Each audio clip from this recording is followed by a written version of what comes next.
Hey team, and welcome back to another video in our Astrological Magical Elections video series. Today we're going to talk about some magical elections that we're going to have available to us between our Aquarius New Moon on February 1st and our Leo Full Moon on February 16th. So thankfully, because this is from a new moon to a full moon, we're in our waxing moon phase, which tends to be where we find a lot of the really great elections for talismans, just because this tends to be the kind of environment that produces talismans that people typically want to look for or want to invest time or energy into creating, just because the waxing moon phase is more in tune with growth and gain and development rather than the sort of more limiting waning moon phase that we have to deal with, half the time.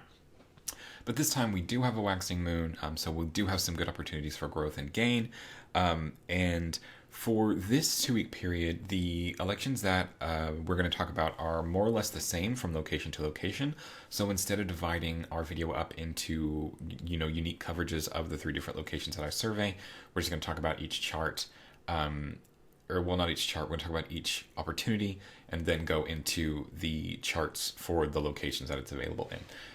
So this is going to be a little bit more of what I call like the old school style. Oh, I forgot to mention that, as you can see, I do not currently have a co-host. It's kind of a weird time in the cat schedule. It's cat nap time, and they like to cat nap during the day in the living room, but we'll see if somebody doesn't saunter in here at some point. But we're going to go ahead and dive into our elections, and our first electional opportunity that we're going to be able to pick up in 2 locations is going to be for a first Lunar Mansion talisman. Now, the first Lunar Mansion is one that is primarily about energy, about motivation, about moving forward. It's the mansion that begins the whole Lunar Mansion cycle, so it has this very beginning inceptional energy to it. So it's really great. It's a really great talisman to have for creating and completing things. It's got a lot of energy to it. It's helpful in helping people to help make decisions about how to do things effectively and efficiently. All in all, it's just a really great talisman to have, especially if you're somebody who tends to get kind of bogged down in projects, or somebody who has sort of a chronic history of cardinal syndrome, where you begin projects but never quite finish them through or reach them to their conclusion. You just kind of give up on them because you've lost interest or, lost the energy or whatever. This is a good talisman to help kind of remediate that, to give a little bit more staying power to the projects that we focus on, that we commit ourselves to. So this first Lunar Mansion talisman is available in North America and in Australia. Western Europe, unfortunately, is not going to be able to make this one work. We can talk about why in a second. But our North American version of this chart is on February 4th at just before 9:30. This chart here is set for 9:28. And here we have the moon very, very fresh in the first Lunar Mansion conjoined the ascendant. The first Lunar Mansion begins at 0 degrees Aries. And at this time, she is applying this square to Mars. Now, hear me out. I know generally squares are not ideal, and typically we don't want squares to Mars or malefic planets. Those are afflictions to the moon. But this is a Mars in Capricorn, and typically I actually really enjoy the Mars and solar energy with the first Lunar Mansion. Those choleric planets, they have a lot of energy and strength to them, and they can provide a lot of that to the talisman itself. And while this is going on, we also have the moon being in Aries, being an aspect to this Mars. So there is reception going on where the moon is in a sign that Mars does well in, that Mars has authority over. So Mars kind of takes responsibility for the moon. And this aspect is not as damaging than it would be if Mars was, in a different sign, or the moon was in a different sign. So while generally we want to avoid squares with malefic planets, there are situations where they can operate just fine, where we can sort of mitigate a lot of those damages and turn them into a little bit more of a constructive power, I guess we could call it. So for this example, for this, within this context, I don't dislike this aspect, but I know that it is a conventional affliction. So for those of you who don't want to use this chart, that's totally fine, I get it. But for those of you who feel a little bit more adventurous and want to explore a little bit more some of the more advanced kind of mitigation techniques of both astrology and astrological magic, this could be a good one to give a shot. For the Australian version of this chart, it takes place on February 5th at 10:44. And it's very, very similar, set up almost exactly the same as the North American version. Here, the moon is in the first lunar mansion, not quite as fresh as she was, but that doesn't really matter. Conjoined the ascendant, again, still applying the square to Mars, who I think does fine, not only because Mars is a planet who's very similar to the energies of the first lunar mansion, but also because Mars is very dignified in Capricorn and receives the moon from Aries. So there's a lot that's going on with this square to change it from what we would consider a more detrimental aspect to something that can be more conventionally constructed. At the same time, we look to the ruler of the first house. The first house is in Aries. This points us back to this Mars here. Mars is doing fine, not afflicted by Saturn, not combust the sun. It's got this nice conjunction with Venus here, which I think also kind of helps to stabilize it and give it some more, to take the edge off, I think, that we might experience with that Mars that's a little bit too focused on itself, being in its sign of exaltation. But all in all, I think this is another really good example of a chart for this talisman, just depending on kind of how you feel about whether or not you want to invest in counting on the mitigation techniques like reception, which is something that we generally will lean upon in elections anyway. So the Western European version of this first lunar mansion chart takes place on February 5th at 10 a.m. And it's just a little bit different. It's like a completely different flavor of a first lunar mansion, because while the moon is in the first lunar mansion, conjoined the ascendant, you'll notice that she's actually past the square of Saturn now, and she's applying this square to Venus in Capricorn. So like a completely different kind of ally that we're kind of pulling into for this talisman to get some kind of effect out of. And I think initially my thoughts on this chart were that it wasn't as great because of the Venus-Mars conjunction from Venus's perspective, right? So whenever you have conjunctions in astrology, I think it's really important to remember that it's a relationship between these two planets. Like, these two planets are kind of moving in together in a sense. And that is not one cohesive experience. It is typically for us in how we kind of experience these two planets kind of getting along, but it's not one singular cohesive experience from like a planetary perspective, because it's a conjunction between two planets, and these two planets will walk away from that conjunction with two very different experiences a lot of the times.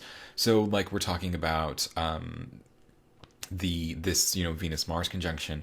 There's the Venus-Mars conjunction that Mars in Capricorn conjoined Venus experiences, and then there's the Venus-Mars conjunction that Venus in Capricorn conjoined Mars experiences, and those two can be very different things.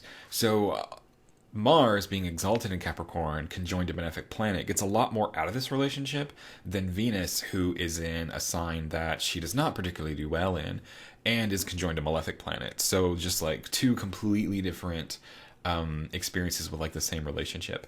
And so initially I think I was like, oh, this Venus, she's not having a great time.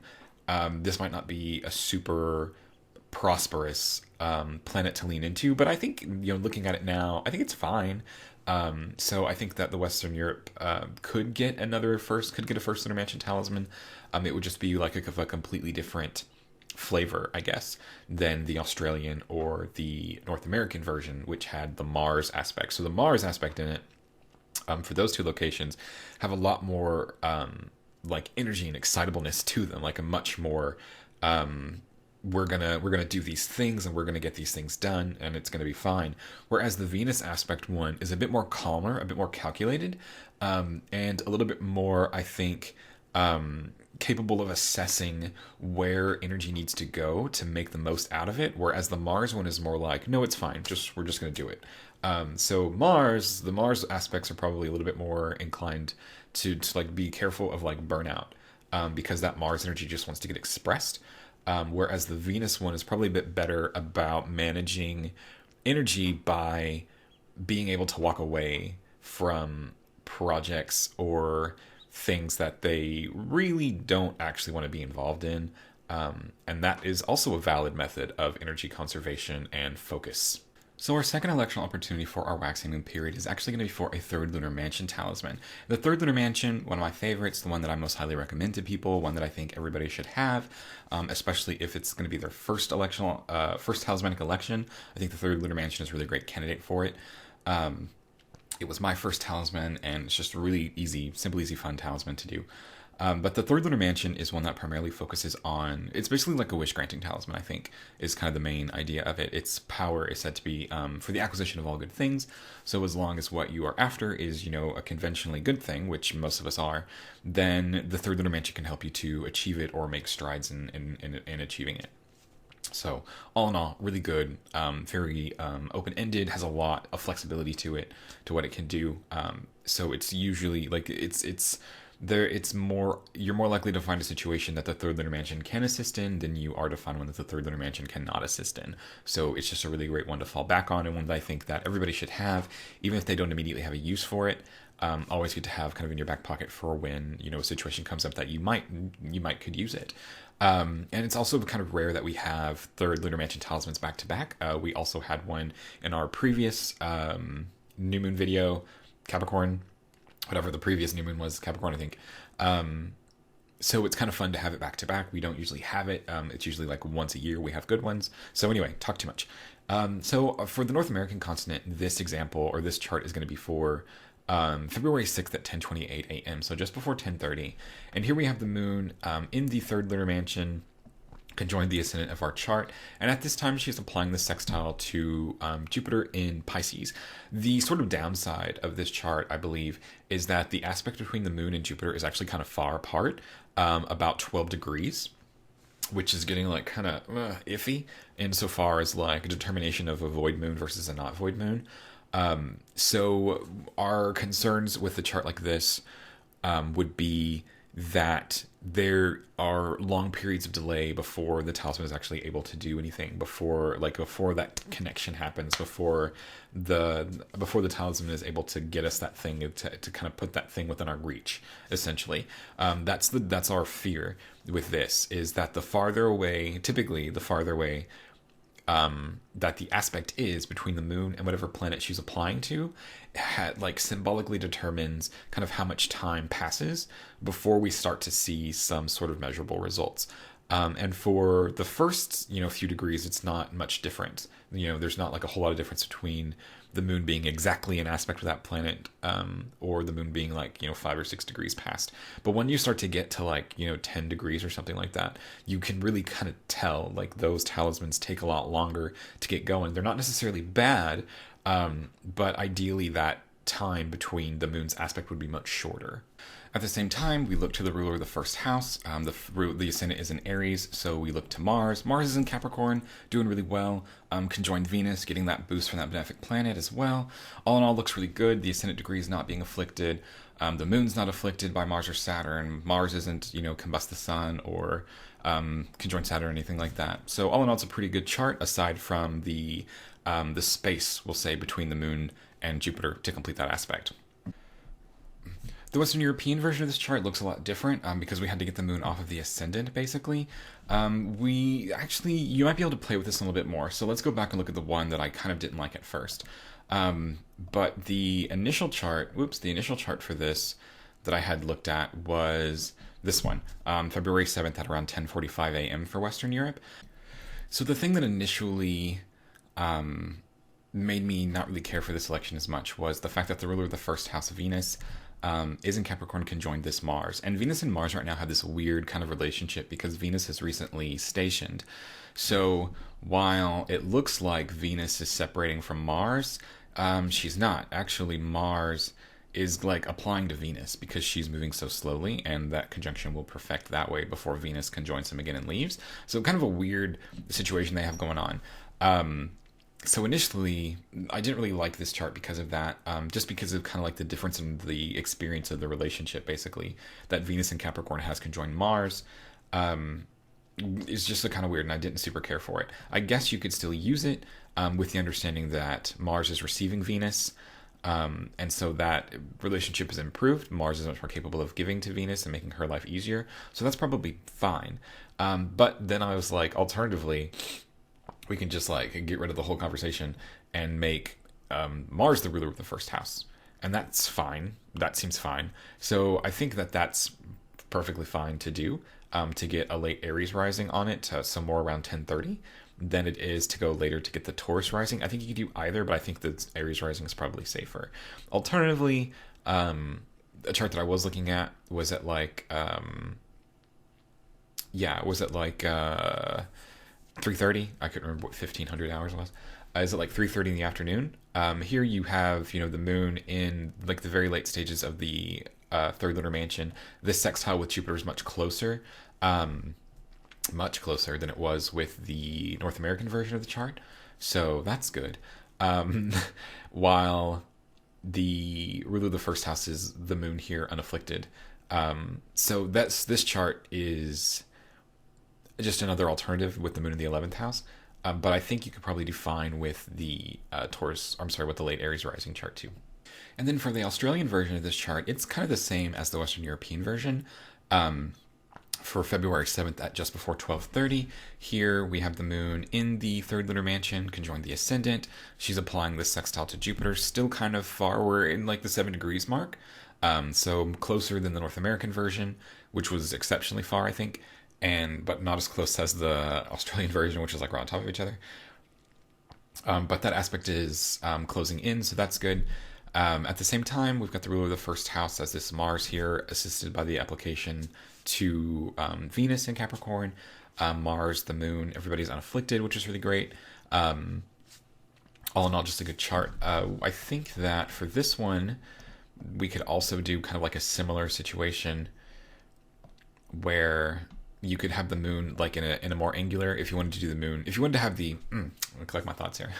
And for this chart, you could do something a little bit different also, where if you wanted to have the moon Jupiter aspect, even closer, which I don't think is super necessary, or if you just kind of missed that first time for whatever reason, you could do like 1730, 530, which puts us at a Cancer ascendant.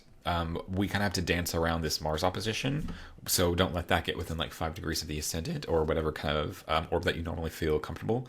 I usually do 5 degrees, but whatever you normally do is fine. That's kind of the dance that we're making. But generally, I think the first one with the late Aries rising is fine. Our third electional opportunity for our waxing moon period is going to be for a 7th lunar mansion talisman.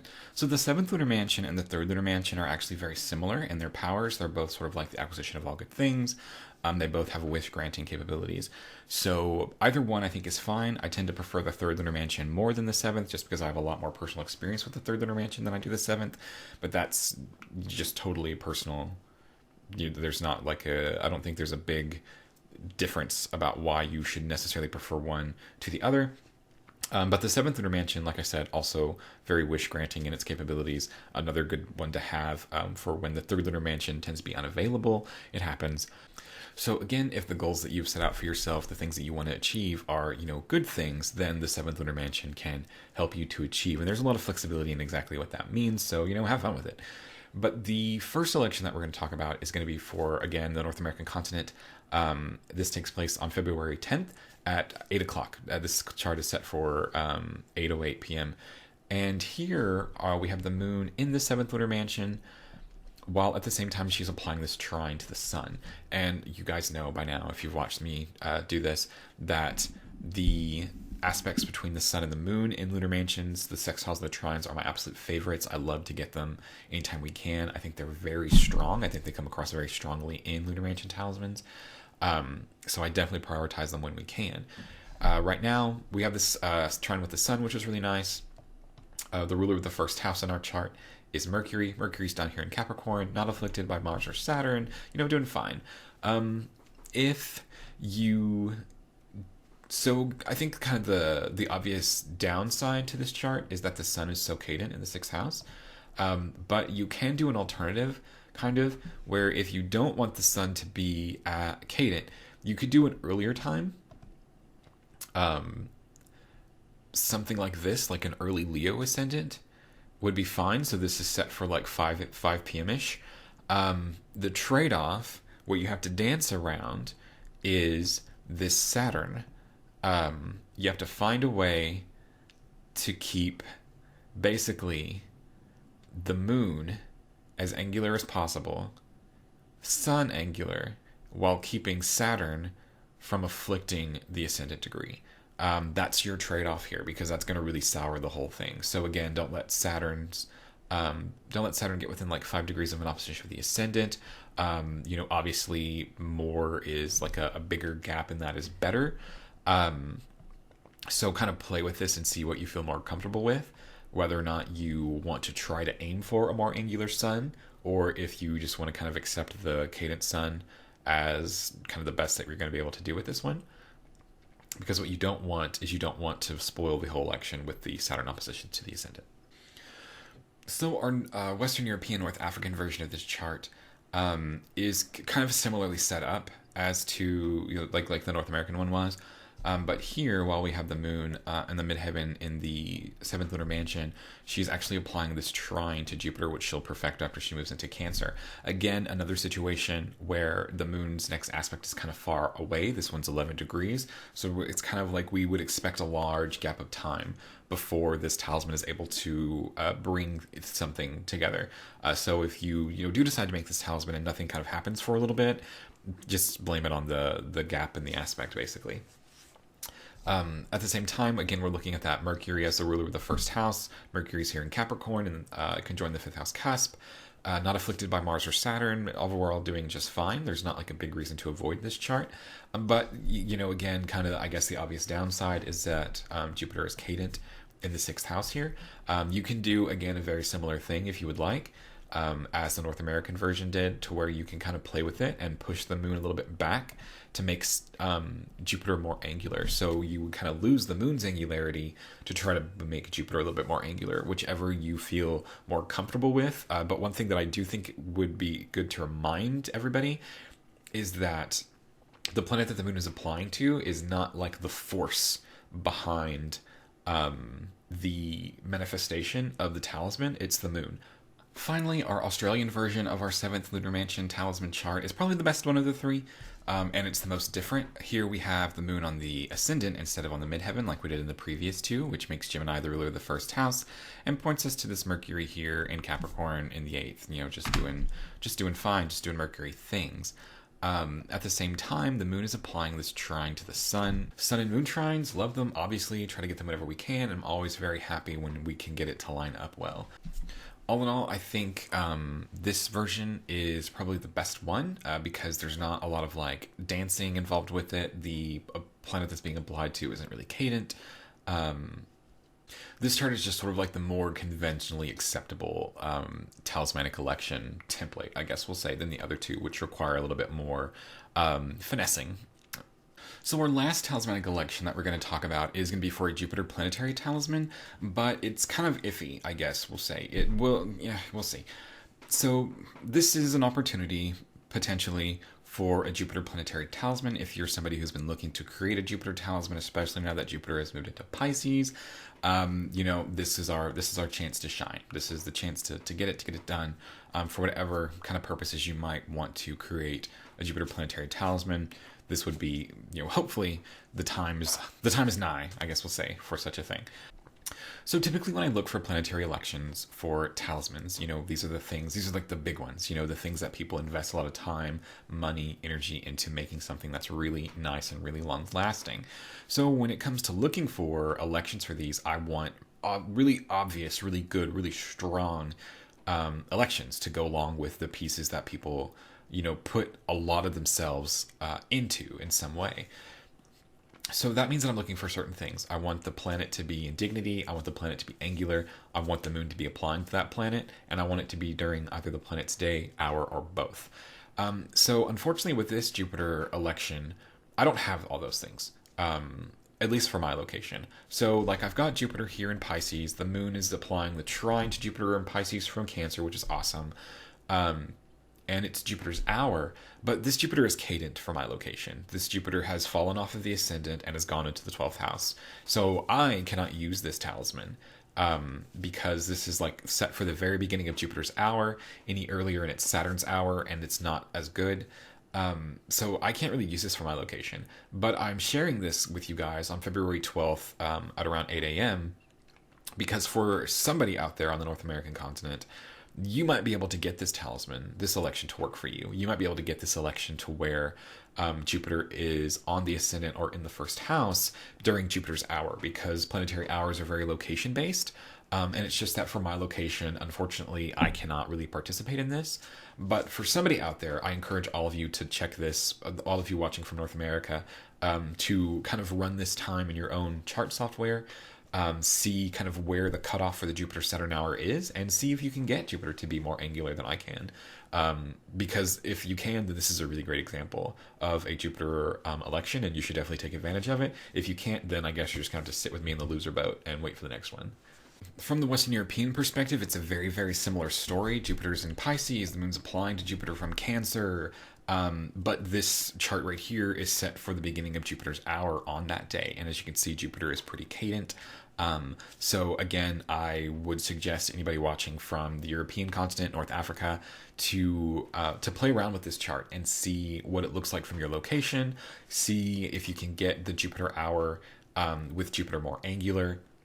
Just see what you can do with it, because this could be a really good chart if only we could get the hour lord and Jupiter to be angular. Like if we get those two things at the same time, it's just that for the locations that I typically survey, I wasn't really able to do that for either North America or Western Europe. So please, take this into your own two hands, explore this from your own specific locations, because I can't do that. I can't explore it from everywhere, and see if you can make use of this opportunity. Australia, on the other hand, actually has all the pieces in place for their version of this chart on February 12th at 8:11 a.m. So Jupiter in Pisces, Jupiter very angular on the ascendant, the moon applying a trine to Jupiter in Pisces, and it's Jupiter's hour at this time. So they actually have all the pieces in place. The trade-off, it seems, is that while North America and Western Europe, if you can get the charts to work, will have the moon applying to Jupiter from the sign of Cancer. As you can see here, the moon is still in Gemini. So it would be better if the moon was in Cancer, but we can't have it all perfect, can we? Because this is just the world that we live in. So the final thing that I wanted to talk with you guys about is the Saturn Cazimi that is going to happen on February 4th and 5th, kind of depending on where you are in the world. North America, it's more of like the early afternoon, late morning of the 4th. Western Europe, it's a late evening on the 4th, and then for Australia, it is morning on the 5th at this time. And so Saturn Cazimis are whenever a planet comes and makes an exact conjunction with the sun. So for the Saturn Cazimi, this will happen at 15 degrees Aquarius in 56 minutes. Cazimis are a really important part of the planetary synodic cycle, in that they mark the beginning or the transition from one synodic phase to the next. So these Cazimis have really strong sort of like rebirth energy attributed to them. Being able to get things situated to have like an actual Cazimi talisman during this time is actually really, really rare, and it's not something that I've been able to find just because the sort of like specifications for it are super, super specific and what you would have to get, and it's hard to make it all, to line up all the boxes essentially. So while the creation of like Cazimi talismans for planets is super hard, and I'm sure there's an example out there where everything lined up appropriately to be able to make it. It's not something that I would super like aim for. It's not like a goal that I would make for myself to have one. But that doesn't mean that we can't use them for anything. Cazimis are really great for that kind of renewal energy that they have associated with them. So when it comes to Cazimis, what I usually recommend is on the day of the Cazimi, as close to the time of the Cazimi as you can, to clean things, to clean Saturn things. If you have like a dedicated Saturn altar, use this time, spend this time to clean it. Get things, dusted, get things cleaned off, consider reorganizing it, consider, adding new things to it, taking things off that you don't really use anymore. If you have Saturn talismans, clean them. This would be a really great time to do that. The planet is going through this symbolic cleansing of the sun, and it's a really great time to mimic that through actual works by cleansing the talismans or materia or altars or whatever other sort of like ritual implements that you use that are more dedicated to Saturn type practices. Perfect. This is the perfect ritual application of these moments in time. So I just wanted to share that with you guys, that it's coming up February 4th or 5th, depending on where you are in the world. Definitely take advantage of it to kind of reconnect and refresh your Saturn materia, your Saturn workings, because progress is super important. And these moments in time where we are kind of faced with the emphasis on renewing things is also a really great time to take stock of things that have changed since the last time. But these can be like really great anniversary dates to get things cleaned up and to check and make sure that things are still working the way that you want them to work. But anyway, that's all the electional opportunities that we're going to have for these next 2 weeks. I was never joined by a cat after all, those slackers. Some really great, really flexible talismans with the 3rd and the 7th Lunar Mansion, and hopefully some of you will be able to make that Jupiter planetary talisman that I will have to miss out on. But everybody take care, and I will see you all again on the Leo full moon.